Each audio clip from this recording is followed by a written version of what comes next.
জয় মা বিপত্তারিণী, সবার মঙ্গল করো মা, সবাইকে ভালো রাখো, সবার সব মনের ইচ্ছে তুমি পূরণ করো, সবার মনস্কামনা তুমি পূর্ণ করো, সবার পাশে থেকো, সবাইকে আশীর্বাদ করো মা।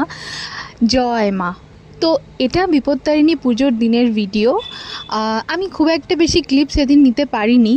আমার দিদির বাড়িতে ছিল বিপত্তারিণীর পুজো। এখানে দেখো আমার মা, জেঠিমা, আমার দিদি, পিসিরা সবাই উপোস করেছিল, ওরা পুজো দিয়েছিল। আমি এখনও বিপত্তারিণী বত্তা ধরিনি, তাই আমি উপোস করিনি, কিন্তু বাকিরা সবাই উপোস করেছিল, পুজো দিচ্ছিল।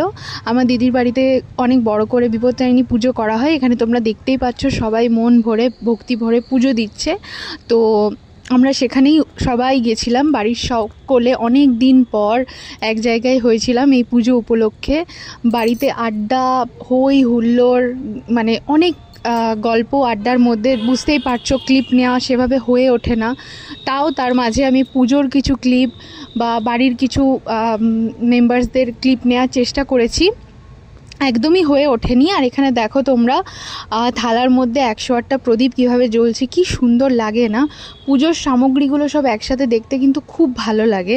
আমি যদি সব সামগ্রীর ভিডিও বা ক্লিপ নিতে পারতাম তাহলে হয়তো আরও ভালো লাগতো, কিন্তু আমি না সত্যি বলতে মিস করে গেছি, কারণ আড্ডা গল্প ছেড়ে সব ক্লিপ ঠিকমতো নেওয়াটা আমার পক্ষে পসিবল হয়নি। আর এখানে আমি নিজের লুকটাও একটু দেখালাম তোমাদেরকে, নিজের একটা ভিডিও করে নিয়েছিলাম ছোট্ট করে।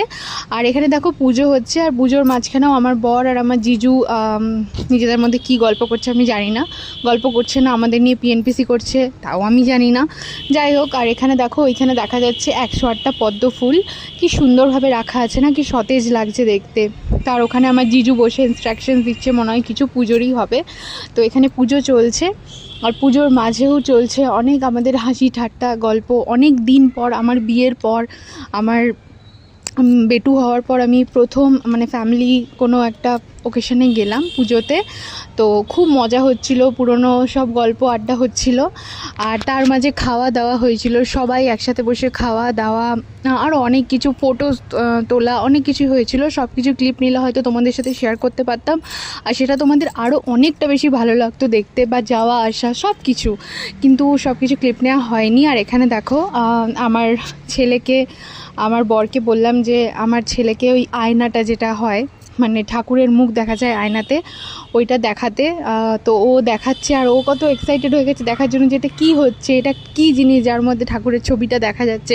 ও হয়তো ক্লিয়ারলি বুঝতে পারছে না কী হচ্ছে, কিন্তু এটা খুবই ভালো একটা নিয়ম যেটা হয়।